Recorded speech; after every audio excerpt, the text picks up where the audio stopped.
Assalamualaikum warahmatullahi wabarakatuh. Bapak Ibu Kepala Sekolah dan Bapak Ibu Guru yang hebat, di dalam kurikulum Merdeka, pembelajaran dan asesmen merupakan satu kesatuan yang tidak dapat dipisahkan. Dalam merencanakan asesmen, kita sebagai guru dapat mengadaptasi atau mengembangkan perencanaan asesmen secara mandiri. Jika kita memutuskan untuk mengembangkan sendiri rencana pelaksanaan pembelajaran atau modul ajar, maka kita juga perlu merencanakan asesmen yang akan kita gunakan. Untuk membahasnya, mari kita simak materi berikut ini.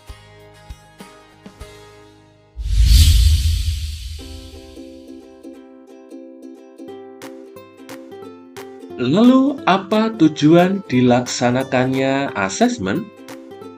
Asesmen kita lakukan untuk mencari bukti ataupun dasar pertimbangan tentang ketercapaian tujuan pembelajaran atau yang di kurikulum 2013 kita sebut sebagai KKM. Sebagaimana dinyatakan dalam prinsip pembelajaran dan asesmen, asesmen merupakan aktivitas yang menjadi kesatuan dalam proses pembelajaran. Dalam kurikulum Merdeka, guru dianjurkan untuk melakukan asesmen formatif dan juga asesmen sumatif.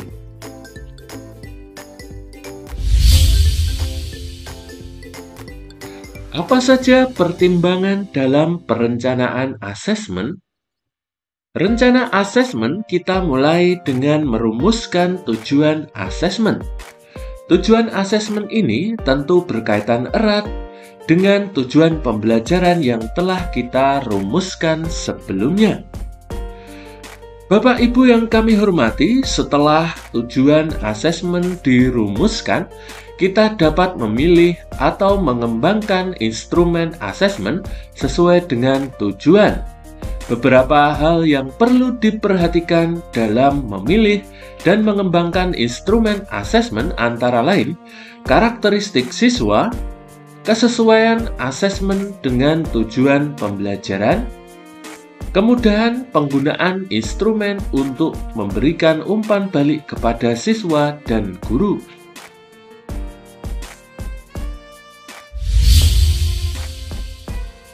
Di dalam kurikulum Merdeka, guru dianjurkan untuk melakukan asesmen formatif dan asesmen sumatif. Apa itu asesmen formatif? Asesmen formatif yaitu asesmen yang bertujuan untuk memberikan informasi atau umpan balik bagi guru dan siswa untuk memperbaiki proses pembelajaran.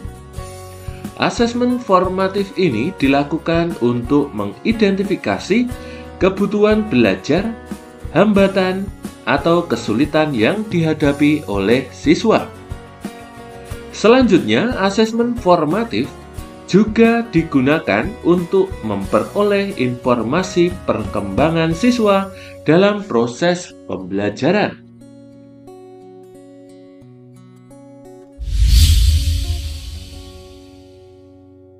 Lalu, apa saja jenis asesmen formatif?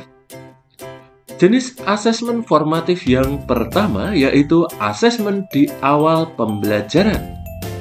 Asesmen di awal pembelajaran merupakan asesmen yang dilakukan untuk mengetahui kesiapan siswa untuk mempelajari materi ajar dan mencapai tujuan pembelajaran yang direncanakan.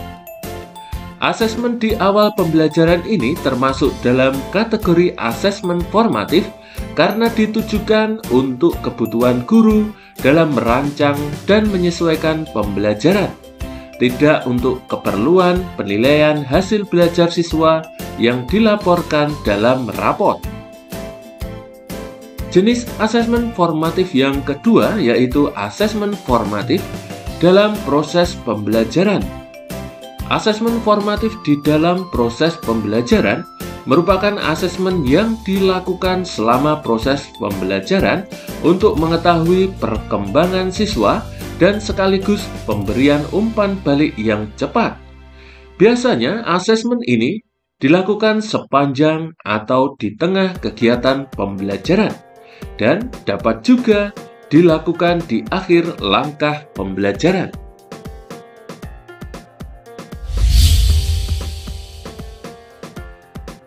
Bapak Ibu guru yang hebat, dalam merancang asesmen formatif, kita perlu melihat beberapa hal berikut ini. Beberapa hal yang perlu diperhatikan guru dalam merancang asesmen formatif yaitu: yang pertama, tidak beresiko tinggi. Asesmen formatif ini dirancang untuk tujuan pembelajaran dan tidak seharusnya digunakan untuk menentukan nilai rapor, keputusan kenaikan kelas, kelulusan, ataupun keputusan-keputusan penting lainnya. Yang kedua, menggunakan berbagai teknik dan instrumen. Asesmen formatif dapat dilakukan dengan teknik observasi atau menggunakan instrumen asesmen diri dan asesmen antar teman. Yang ketiga, dilaksanakan bersamaan dengan proses pembelajaran yang sedang berlangsung, sehingga asesmen formatif dan juga pembelajaran menjadi suatu kesatuan. Yang keempat, asesmen di awal tahun pembelajaran bersifat opsional atau pilihan. Yang lebih ditekankan adalah pelaksanaan asesmen awal sebelum melaksanakan pembelajaran.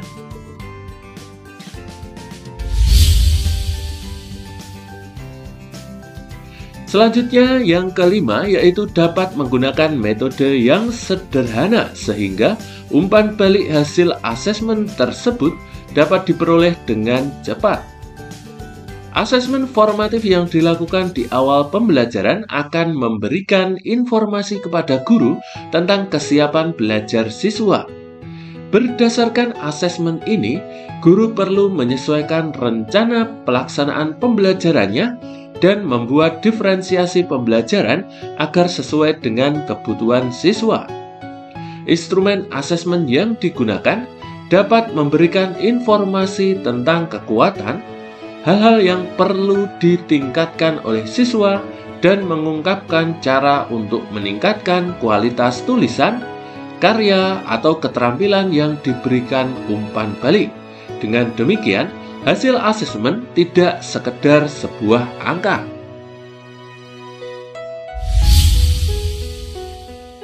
Lalu bagaimanakah contoh-contoh pelaksanaan asesmen formatif?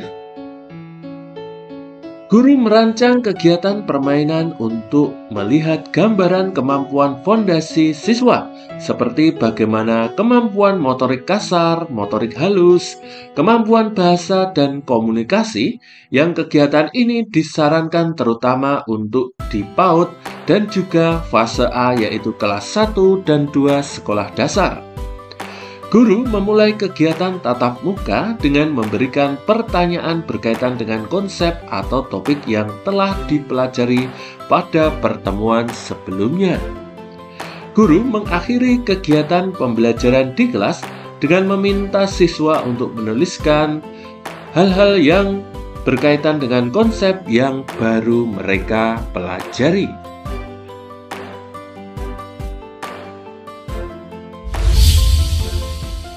Bapak Ibu, demikian materi perencanaan asesmen dalam kurikulum Merdeka yang dapat kami sampaikan. Kita akan lanjutkan materinya, yaitu di bagian yang kedua. Terima kasih. Wassalamualaikum warahmatullahi wabarakatuh.